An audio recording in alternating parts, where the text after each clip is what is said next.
Okay, it's going to be a review of PWG All-Star Weekend 5. This is the weekend where we finally got to see the Samoa Joe and Loki rematch, 5 years in the making. I believe this is the rematch to Glory by Honor. Maybe they had another match somewhere down the road, but Ring of Honor was never able to, book the rematch. You heard rumors that it was supposed to happen at Final Battle 2004.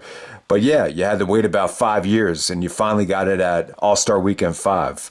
This is my first experience with Pro Wrestling Guerrilla, PWG. I didn't buy the DVDs at the time, but, a lot of these matches were recommended on a forum, and you were able to watch a lot of them on Daily Motion.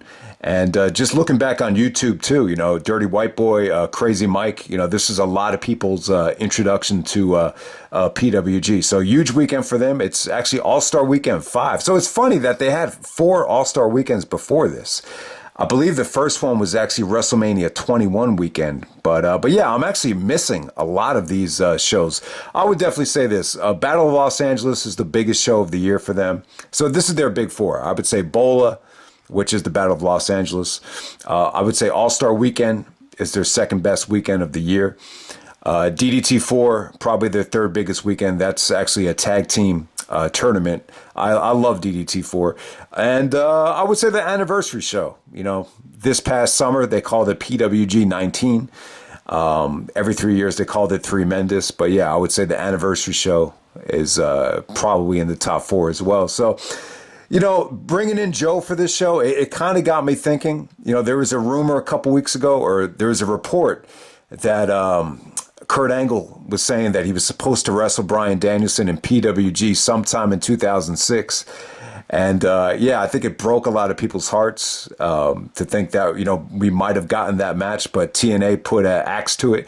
The timing doesn't really make sense for me.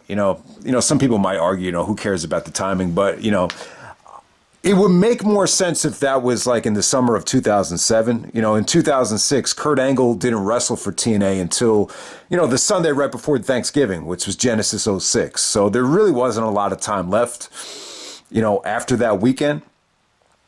And then at that time, too, Danielson was, suffering with a shoulder injury. I believe he did wrestle for Noah. He wrestled Kenta, I believe, on December 2nd. But, after Final Battle, that was pretty much it. And Danielson had to get surgery. And Danielson wasn't really wrestling for PWG in 2006 or late 2006. So it would make more sense to me if it was shortly after this show. If I were to put money on it, I would assume that Angle and Danielson, was probably booked for DDT4, which would have been on, May of 2007, the week after Sacrifice. That would make a lot more sense because that was the first month where Ring of Honor ran their pay-per-view. And I believe at that time, TNA made the decision to pull all the talent from Ring of Honor that was actually wrestling for Ring of Honor. So it probably would make a little bit more sense. So Danielson actually ended up wrestling SEMA on that show. So if I were to put money on it, I would bet that was the show where Danielson and Angle, would have had their match on. But if someone knows, I'm just curious if you could point out the exact PWG show where you would have gotten Kurt Angle and Bryan Danielson. It'd just be cool to find out just out of curiosity. But let's get right down to business. This is All-Star Weekend 5, Night 1. All right, first match of the night. Going to keep this short and sweet. We got Disco Machine taking on Nosawa. It was cool, but, a lot of these PWG shows in 2007, they kind of got off to weird starts, but Disco Inferno wins with a nice sequence of backbreakers over Nosawa. Definitely probably the weakest thing on the show. Next up, you got Rocky Romero taking on Roderick Strong.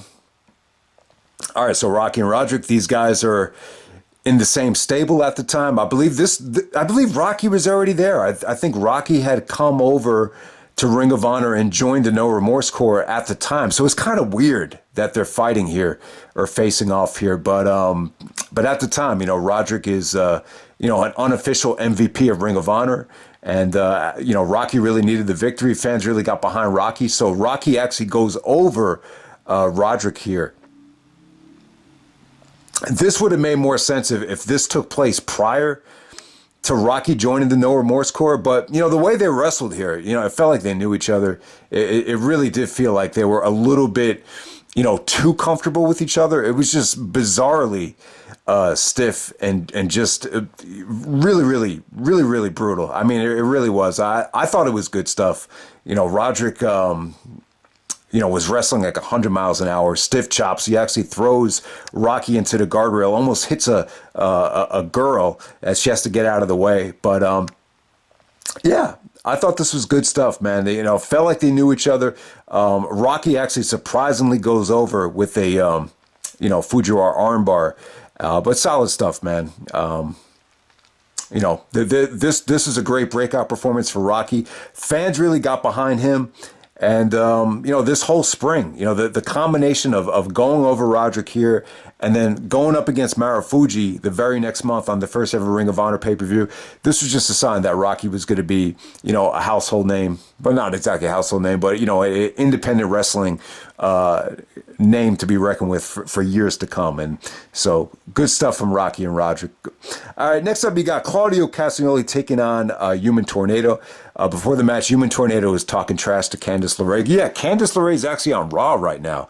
So just to think, this is 15 years prior, and Human Tornado is just treating her like he's a pimp, kind of smacking her around and treating her like trash.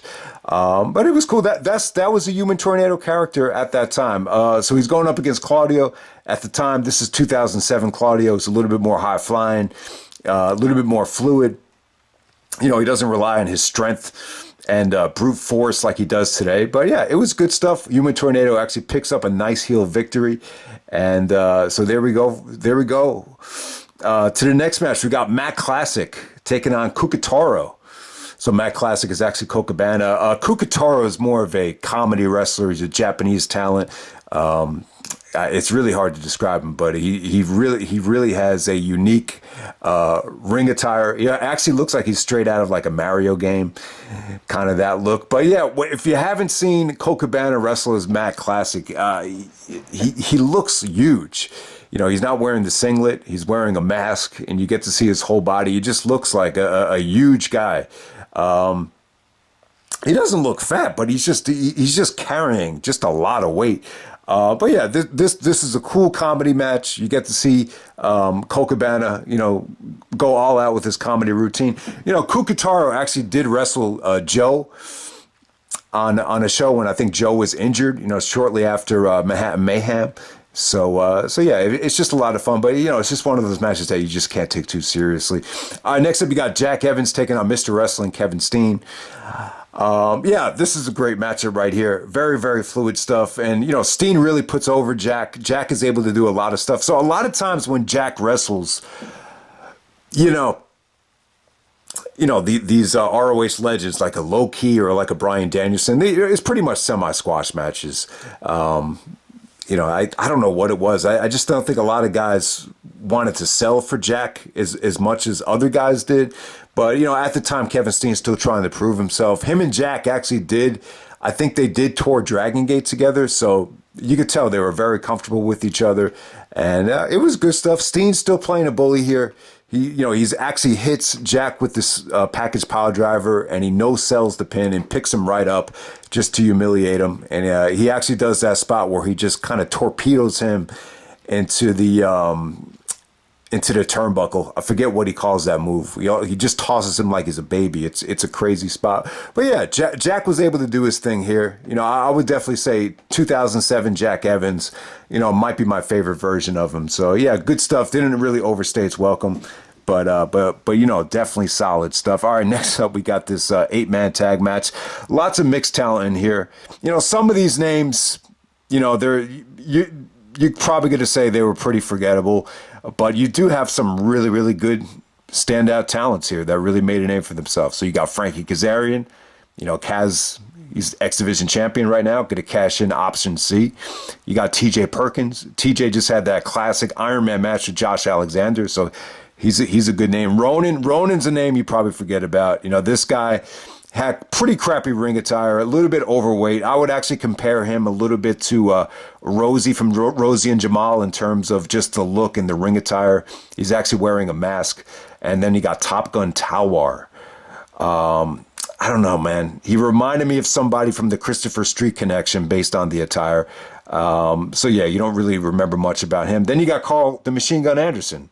Had a classic match with Tanahashi in New Japan, and he just reunited with AJ Styles, so he's a decent name. Chris Bosh, the first winner of the Battle of Los Angeles 2005. Not a great athlete though, not a great wrestler. He's a good heel. He's not in great shape in this matchup, but he's the first ever Bola winner, so it's not like it's a nobody. Then you got Scott Loss, a PWG legend, in my opinion, PWG homegrown talent. And then you got Joey Ryan. Joey Ryan. Someone actually shouted out earlier on, who wants a mustache ride? So Joey Ryan is probably the Jeff Jarrett of PWG, maybe the Triple H of PWG. So yeah, you definitely have a lot of good names here. It's kind of it was an 8-man tag that got off to a slow start. There's a lot of comedy stuff with the referees. I thought Kaz was the MVP of this match. He definitely pulled off the most exciting maneuvers here, but Scott Loss was great too. Bosh got a lot of heat. Yeah, it was just solid stuff. Like I said, guys, it got off to a slow start. There were some guys in this match that were lacking a little bit. There were some slow transitions, depending on who was in the match. But then there's other times where you got Frankie and Scott Loss going at it where it just looks friggin', awesome. And, Joey Ryan didn't wrestle for the whole match. Ronin actually chased him to the back. But yeah, it's a pretty good tag match. It's not great. It was a little bit overbooked, and, you could argue that it definitely overstayed its welcome a little bit. But solid stuff right there. All right, next up we got Kaz Hayashi taking on Alex Shelley. This match had great in-ring psychology. All right, so I remember reviewing the PWG All-Star Weekend. What was it? PWG Sells Out 2, actually. This was like this was like in the spring of 2010. So you had a 10-minute time limit to review like 35 matches. So like for a lot of the matches, like you didn't have a lot of time. So I remember for Alex Shelley and Kaz Hayashi, I was just like, yeah, it had a great in-ring psychology. Let's just move on to the next match. But it really did, like watching this back, it was good. This was the good version of Kaz Hayashi. Kaz took a little bit of criticism, when he came to ROH to face AJ, but I thought he brought it here. Him and Shelley had a knockdown, drag out fight here. There was just some really, really good leg work on Alex Shelley, and I thought Shelley's selling was good too. Like even in some of the spots where Shelley had to just suck it up and fight off the leg injury, it looked really convincing. I mean, they really suffered a lot here. Just hard hitting action, and just really, really crisp. I think both guys have a lot to be proud of. You could definitely argue that this was by far the second best match of the night. Up to this point, this blew away everything else on the card. At this time, Shelley was a little bit more athletic, a little bit more toned than he was back in his Generation Next days, and yeah, Shelley was awesome here. I gotta say, Kaz Hayashi's, his dragon screws, his leg screws, just the way he pulled back on Alex Shelley's legs, just good stuff between these guys.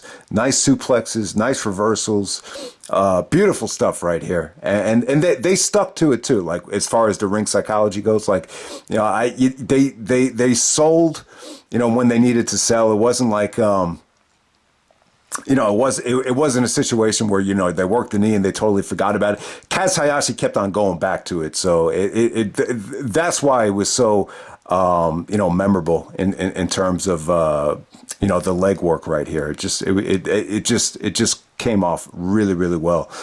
So that's Kaz Hayashi, Alex Shelley. They put on PWG Sells Out 2 for a reason, because it was fucking good. It was crisp. It was sweet. All right, next up we got Loki taking on Davey Richards. God, what a matchup right here. Loki and Davey.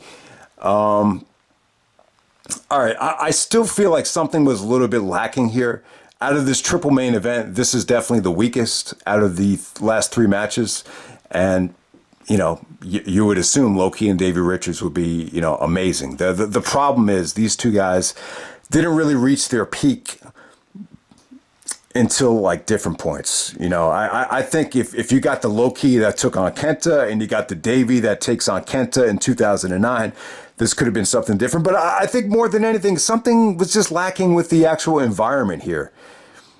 I just think with this style right here, it just felt like they didn't have that red hot Ring of Honor environment to feed off of. At the time, I still don't think Davey was really as well-rounded as he was, back during the American Wolves days, it still felt like something was just a little bit lacking, from Davey. I mean, I don't want to say that, because he was playing a chicken shit heel, it really brought down the match, because it did. It did have its moments. There were some tremendous slaps. There were some tremendous strikes. Obviously, both guys are really good with the kicks, with the educated feet. Both guys have ties to Japan. There was great high spots from Loki. The springboard elbow shot onto the outside from Key was great. Davey busted out the shooting star press. And then the ending is cool too. Loki actually has Davey up on the tree of woe, and Loki gives him the double stomp to put him away. Awesome ending right there. But I don't know. It just felt like, I don't know, man. Like my expectations are just so high for these guys. And I remember the other match you think of between these two is, I guess it's called Kurt Russell Reunion. It was actually in 2011. And they promoted Loki and Davey Richards. That kind of felt like a dream match at the time. And I just remember just being very, very short.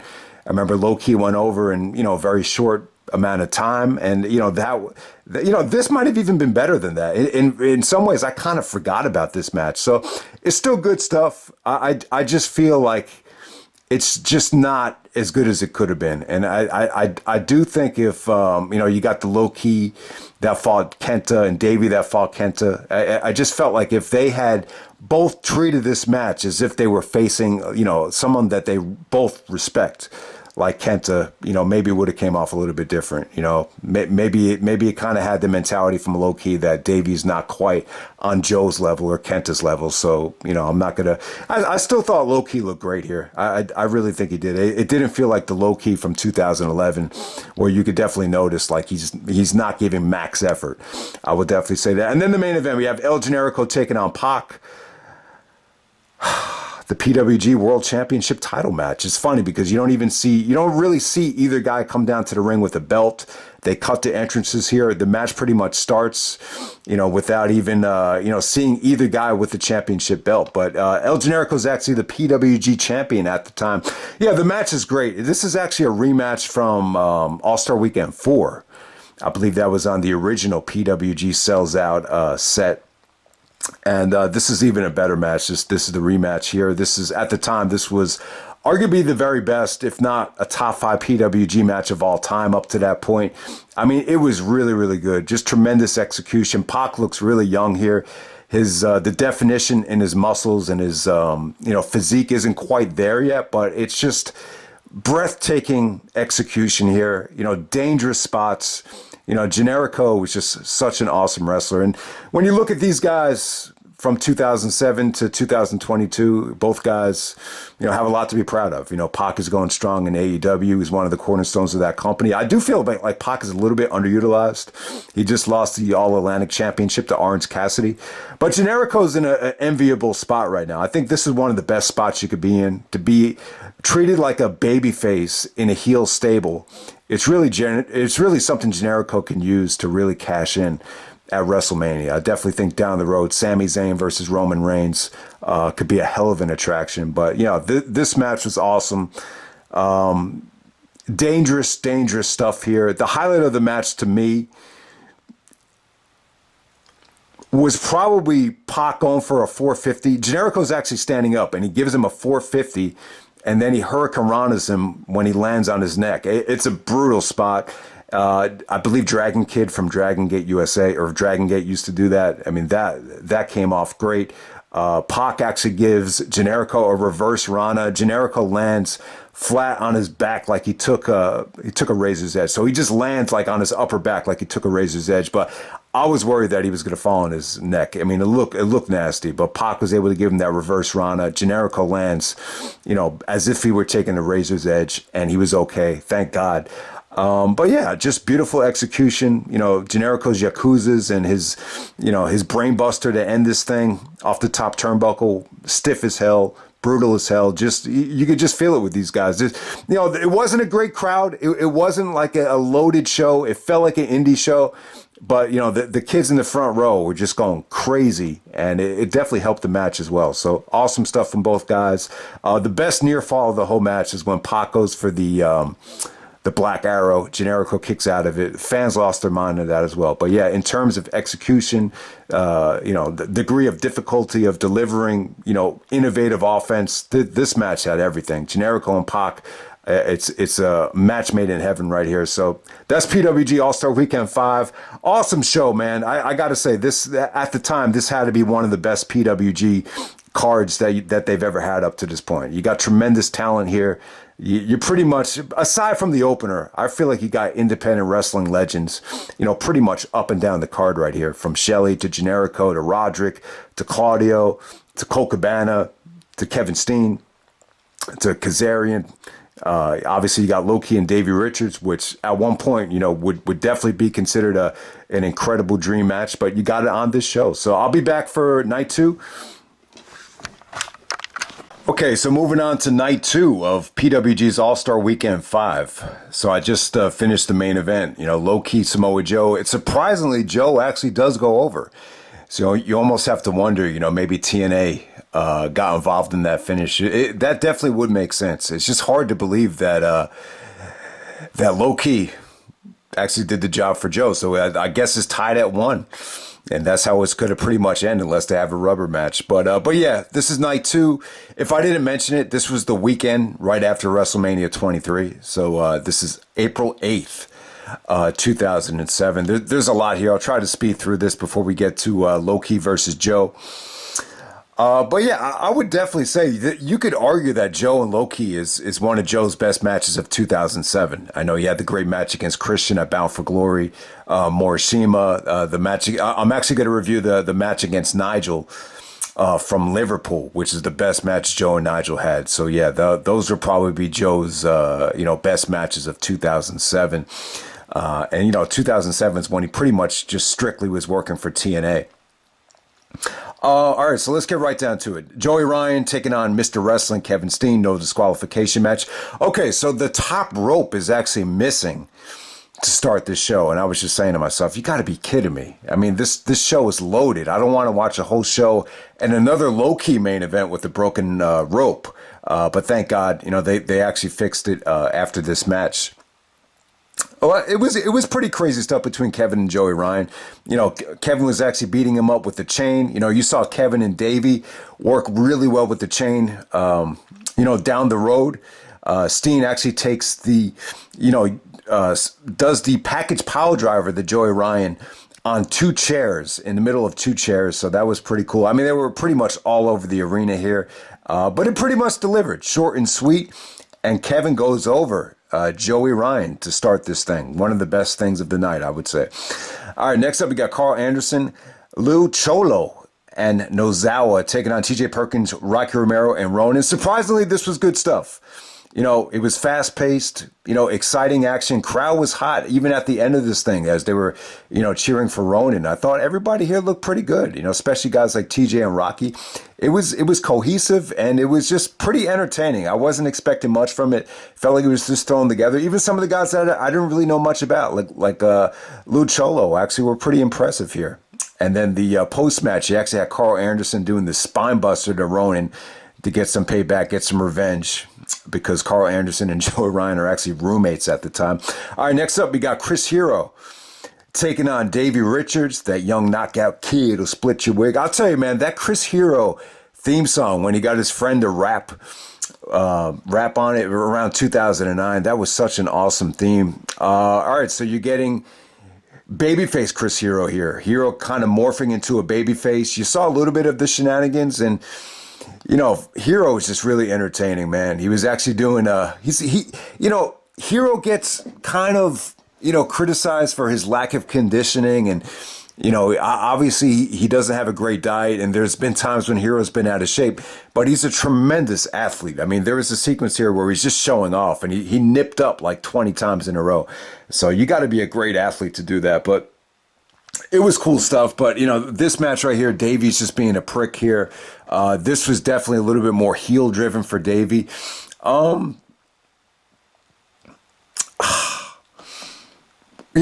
down the road, these two guys would have a much more serious match. Both guys started taking each other a lot more, they started taking themselves a lot more seriously, around 2011. The King's a wrestling hero, and obviously Davey, once he got back from Japan in 2008, became more of a warrior. This was just them kind of just dicking around for the most part. But it was entertaining. It was still good stuff. I still really enjoyed it for whatever reason.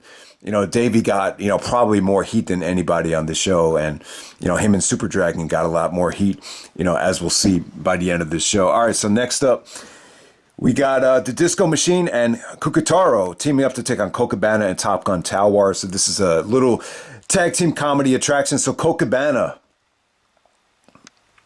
morphs back into his original self here.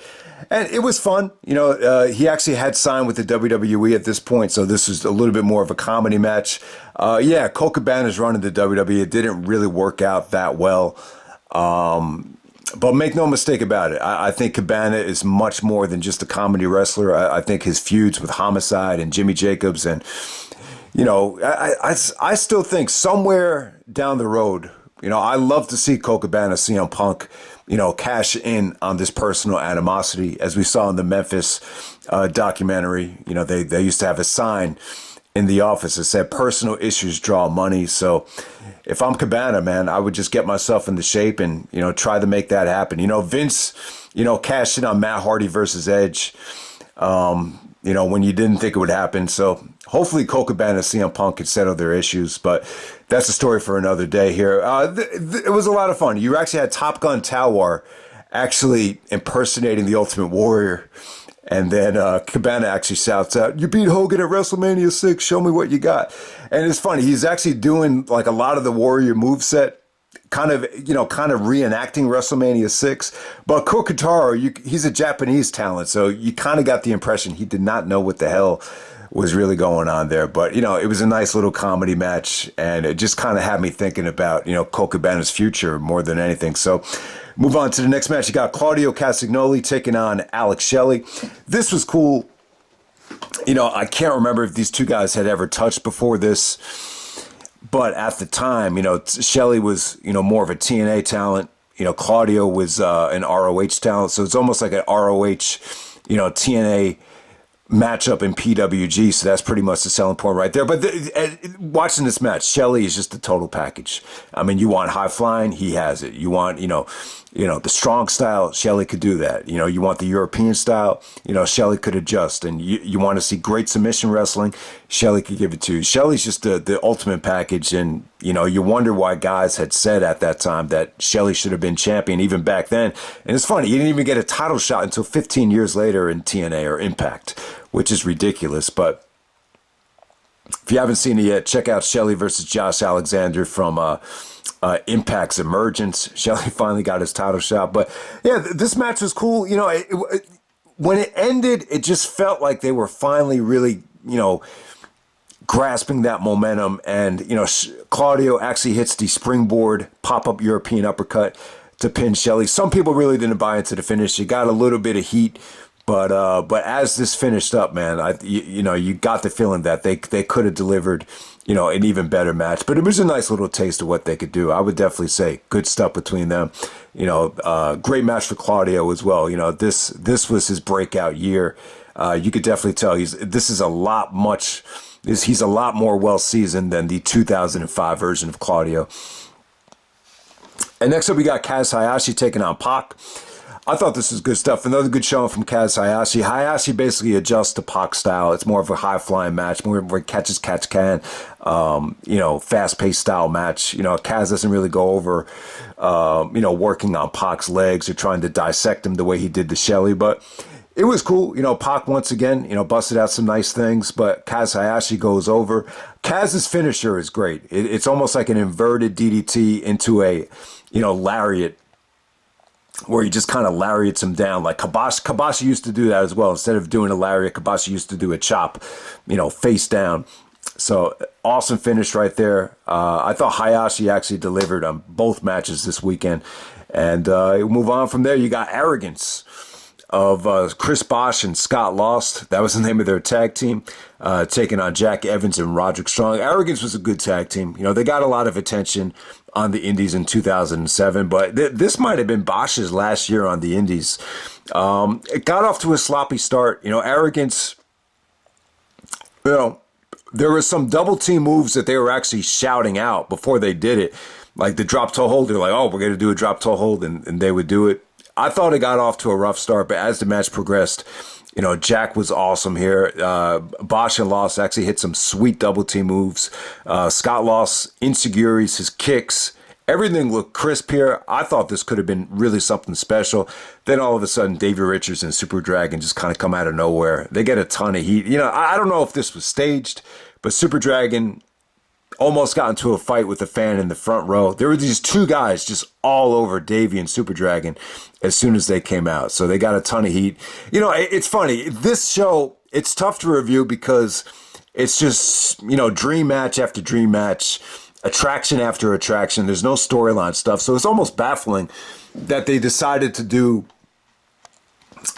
a storyline driven match where, you know, you got Davey and Super Dragon, you know, kind of ruining the match and saying that they deserve to get a tag team title shot down the road. So I don't know. It felt out of place compared to everything else on this card, but it is what it is. And we move on to the PWG Championship match. You see Generico actually come out with the PWG Championship. He's actually taking on Human Tornado with Candice LeRae. I thought the match was a lot of fun. It was short. It was sweet. The highlight of the match is Generico going for the Yakuza in the corner and Human Tornado actually using Candice as a shield. It was an awesome spot. So the match is a lot of fun. I think Human Tornado, if you put him in an environment where you could have weapons and a, you know, guerrilla warfare type of match, like I think he had that type of match with Joey Ryan in 2008. You know, it could be epic. You know, he could deliver in matches like that. I mean, he's not the best technical wrestler in the world, but he has a cool look. He's entertaining. He's got a unique moveset. He actually has a release Regalplex as one of his finishers. And I thought him and Generico wrestled hard. You know, Generico actually did a, you know, his signature half Nelson suplex off the top rope. And then he hits him with the Yakuza. So nice finishing sequence there. I thought Generico and Human Tornado actually delivered a solid matchup, but you could tell the PWG Championship match, it was a little bit cut short because I think they wanted a lot more attention on the main event. So we got a main event dream match. We got Loki versus Samoa Joe. All right. I mean, you technically can't call something a dream match if they already had a match. I mean, they wrestled at the first Glory of Honor where they stole the show. It was one of the best matches of 2002. Back in October of 2002, when Loki and Joe had their match, I would definitely say Loki was the bigger star. He was the MVP of Ring of Honor in 2002. He was Ring of Honor's first world champion. So it's funny. The dynamics totally changed 5 years later. And at this time, you know, Joe was coming off of that great feud with Angle, and he's previously X Division champion. So I would say in April of 2007, Joe was definitely the bigger star. I will say this though, this is unique because apparently Ring of Honor and Gabe, they tried to book this at Final Battle 2004. You know, for whatever reason, they just couldn't get it done, and Austin Aries ended up shocking the world and taking the belt from Joe. So it's apparently it's a match that Ring of Honor tried to make happen, but it just for whatever reason, you know. You would think low-key, you know, being tough to work with probably had a lot to do with it. But, you know, I think if Joe and Key met in their prime in 2004, this would have been even better. I just feel like Joe was a little bit more fluid. I just felt like, you know, from a conditioning standpoint, he was a little bit more in his prime. You know, 04, 05 Joe is my favorite version of Joe. But Joe in 2007 was still good. But, you know, it's kind of after the Ring of Honor heyday. So it's a little bit, I just don't think the matchup has as much juice at this time as it would have had at Final Battle 2004. But you know what? PWG, give them credit. You know, it's funny to think that PWG of all promotions almost cashed in on Kurt Angle and Bryan Danielson. But, you know, give them credit. They did cash in and delivered on Samoa Joe and Loki. I thought the match was awesome. They got about, a little bit over 20 minutes here. It really felt like Loki dominated this match. Halfway through the match, someone shouts out at Joe. He's like, Joe, you're 80 pounds heavier than him. Why is he kicking your ass? I mean, it was stiff as hell. Like, this isn't the type of match, you would have expected them to have in TNA. A lot of it really started out on the mat, and then it was abnormally stiff. TNA was pretty much known for having fast-paced matches. But not matches that are necessarily stiff or feel like fights. So like when they were on the outside at one point, this guy shouts out, show him you're not in Orlando. Key, tell Joe you're not in Orlando. Show him this isn't Orlando. So I thought that was funny. But yeah, I mean, it didn't feel like a real fight the way their Glory by Honor match did. I mean, the Kawada kicks and just some of Loki's forearms in that Glory by Honor match was just breathtaking, but it was still pretty stiff, man. I mean, Joe took a lot of punishment, lots of kicks to the back, lots of Mongolian chomps. But yeah, Joe was still good as well, man. It was really stiff. I mean, they really, considering that Joe is a mainstream star at the time, the fact that he's, taking this kind of punishment, it's pretty admirable. It really is, especially when you look at this audience. I mean, it looks like the Murphy Rec Center. It's a Murphy Rec type of venue in Van Nuys, California for this weekend. It's not quite Reseda, but it really kind of felt like the Murphy Rec Center. And Joe is just getting his ass kicked by Loki. And, finishing sequence was good, man. Lots of good counters. Key somehow, some way gets Joe up for a key crusher. Doesn't look great. But it's an awesome near fall. I thought that might have been the finish because I was actually expecting Loki to win this thing. I really was. I mean, call me crazy, but I was. And then Joe actually hits the island driver for a nice near fall. That's how we beat Homicide back in the day. So that used to be like Joe's like go-to finisher if the Muscle Buster wasn't working, and Loki kicked out of that. And yeah, Loki did some nice counters to the Muscle Buster towards the end, but ultimately Joe is able to get him down with the Muscle Buster, and Joe wins this match. Everybody goes home happy. Awesome match. I wouldn't say it blew me away or is a match of the year candidate. I wouldn't even say it was Joe's best match of 2007, but it was an awesome follow-up. 5 years in the making. They finally got the rematch done. Their Glory by Honor match, it's something that people really wanted to see a rematch of, and it never really got done. And it's a shame. It really is a shame at, what could have been in terms of Loki's Ring of Honor catalog. It feels to me like once you get out of 2002, there's just not a lot there in terms of, Loki's body of work. I mean, there's some nice matchups. I mean, Joe and Loki, they touched at the second anniversary show in the 4-way where, the stuff between them was just breathtaking. And then obviously they touched at the Weekend of Thunder where, they wrestled Jushin Thunder Liger in a tag match. So there's been times where they did touch each other, even with some of the tag matches with Lethal, which were pretty good. But you never got that one-on-one epic clash where they could draw money and, really, raise the bar for the company, the way Joe and Punk did. So it's kind of a shame. But give PWG credit, give Excalibur credit. They really cashed in here and it got my attention. This is one of the first PWG matches I ever watched on Daily Motion and really did deliver. So if you guys haven't seen it yet, definitely check it out. That's All-Star Weekend 5 and I'm out. All right.